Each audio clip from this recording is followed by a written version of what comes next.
Donald Trump is going in on Joe Biden right now. So Donald Trump today had an off day from his trial. And what does he do? He goes to campaign. And who is he attacking? Joe Biden, the most powerful man on earth. So why don't we just jump into this, see what's going on. All right, let's do it. That freezing court icebox, also known as the America's Newsroom studio this morning with Bill Hemmer. But back in the warmth of his supporters, including Uncle Sam, you can see him there. The former president had a rare break from his criminal hush money trial today. And he used that time off to hit the campaign trail in battleground states, Wisconsin and Michigan. A Fox News head-to-head matchup shows Trump holds the advantage in Michigan, and he's tied with Biden in Wisconsin, which is where Trump gave voters one heck of a show today. I don't think it's that close. Uncle Sam is right here. Look at him. You are perfect. He's in good shape.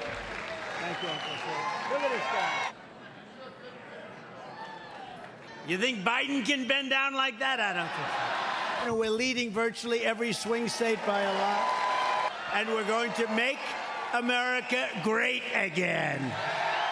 Biden has run the government like Robin Hood, essentially in reverse, stealing from the poor and giving it to the rich. And we're going to throw out Bidenomics, and we're going to replace it with Maganomics.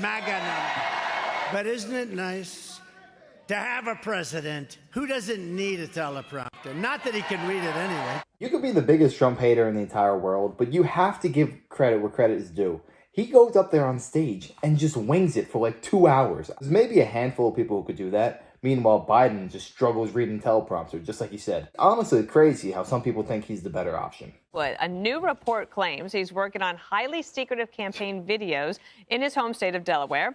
It sounds like it's a big budget flick with high-end video production and extras on the set. And if that doesn't sound Hollywood enough, Steven Spielberg is going to help Biden produce the entire convention that they'll have in August in Chicago. Do less time Kevin, doing one that of the things and President more time helping the Trump American decided people. to do today is have a big laser Crazy. focus on the economic message. We know that you mentioned border security and immigration is one of the top issues, but we also know that the economy is.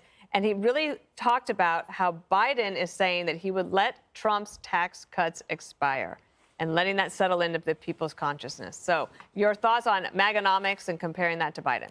Yeah, I love to have this narrative without getting into the partisanship about talking about who's running politically to win as president. Taxes, when you raise them, slow growth. It doesn't matter who you are, what party you're in. And right now we've avoided a recession. We had a soft landing, which was engineered by the Fed. It's amazing they did it.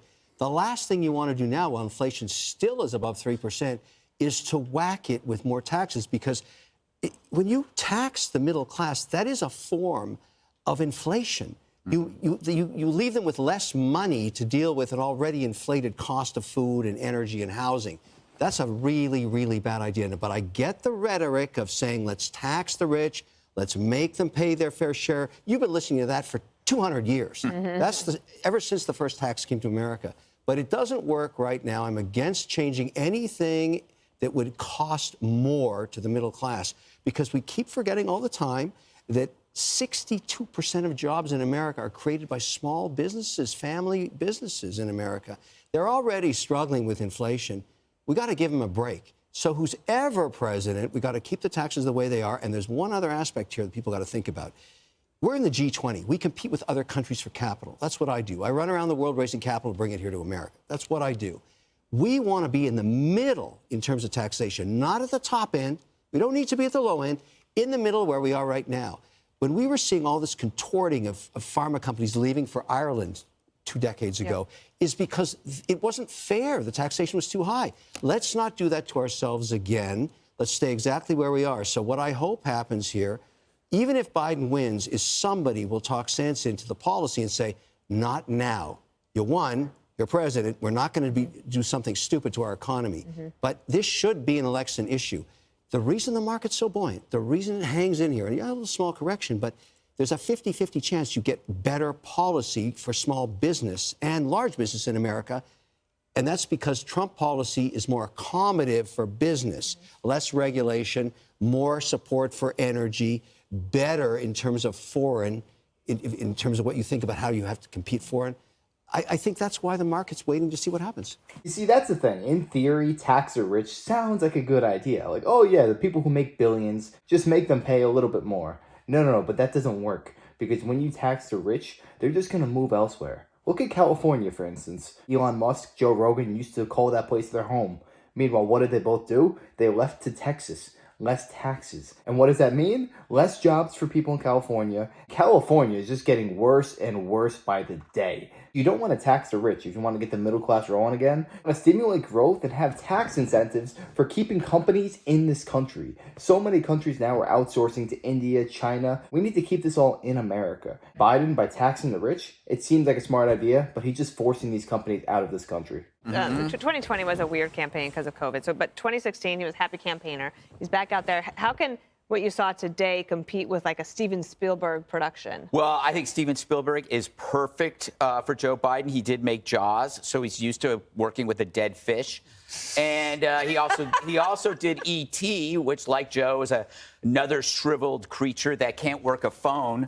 But what's the message here? When you have no measurable success, you need a story. You can't tout the economy, the border, crime, the unity we were promised. So you hire a storyteller to create a narrative that cannot be measured in statistics or prices or body count. So that's what he's trying to do. I just hope Spielberg weaves in the juicy bits, like how Joe's grandfather was eaten by a cannibal, or he saved 6 people from drowning, or he was arrested in the civil rights movement. Joe Biden makes Forrest Gump sound like a shut-in. I just want to say one last thing about Hollywood. Where were they when the anti-Semites were calling for genocide and celebrating October 7th? Think about this. Quentin Tarantino made the movie Inglourious Basterds. It's actually a pretty good movie starring Brad Pitt, my lookalike, about a team of Jewish soldiers taking out Nazis. It was a fictional movie. So in Hollywood, as long as the Nazis are fictional, they'll fight them. But just a few miles down the road, we'll stay out of it. Judge, if President Trump holds in all of these battleground states, he will have an electoral college wipeout that would be bigger than his 2016 and Biden's in 2020. Yeah, there's no question. And I think that America is ready to bring Donald Trump back. I think that now more than ever, Americans are looking at everything from the economy to the state of this country. And they're saying we need someone who's going to fight for us because it's not happening with this guy in the White House. And I have to tell you, Greg, I never thought that you and I overlap a lot on our thoughts, but I'm talking about the same thing. You've got Jeff Katzenberg, who ran Disney and DreamWorks and Hollywood Pictures, and they orchestrated this event at Radio City. You've got Steven Spielberg, you've got Rob Reiner, and what are they doing? They have to create a movie because there is no substance to Joe Biden on his own. He can't do it on his own. And so what they're doing is they're creating their own fiction because the truth of what Joe Biden is doing is not sustainable. He's saying we've got the best economy. He's saying the border is secure, that America's back, America's respected on the world stage.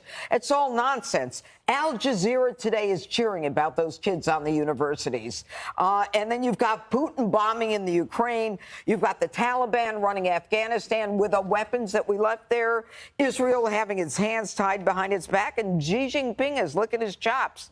So, they have to create a fiction because the reality doesn't. That's the thing. What has been achieved in this administration? And I actually want you guys to write in the comments what has been achieved. I'm not even trying to attack the guy, Biden, but I don't know what has. I guess you could say World War III didn't start. I feel like in every metric, life is worse than it was under Trump. Whether it's the economy, whether it's the border, whether it's national security, everything is worse. The middle class are getting attacked and the rich are getting richer. Just like Trump said, it is Robin Hood in reverse. I know the angle that they're going to push for Biden is you have to vote for him. He's a reasonable man. They're going to play the emotional side because statistically, they have nothing to run on. Absolutely nothing. So they want to play to your heartstrings, and that's exactly what they're going to do. That's why they signed up Steven Spielberg, but guess what? It's not going to make a difference because people could see right through that. The American people are not dumb. Yeah, I definitely want to hear your thoughts on this down below. And if you enjoyed, make sure to smash the like, comment, subscribe, and let me know. Are you going to be checking out this movie with Steven Spielberg? But yeah, I wish you guys nothing but the best. Till next time.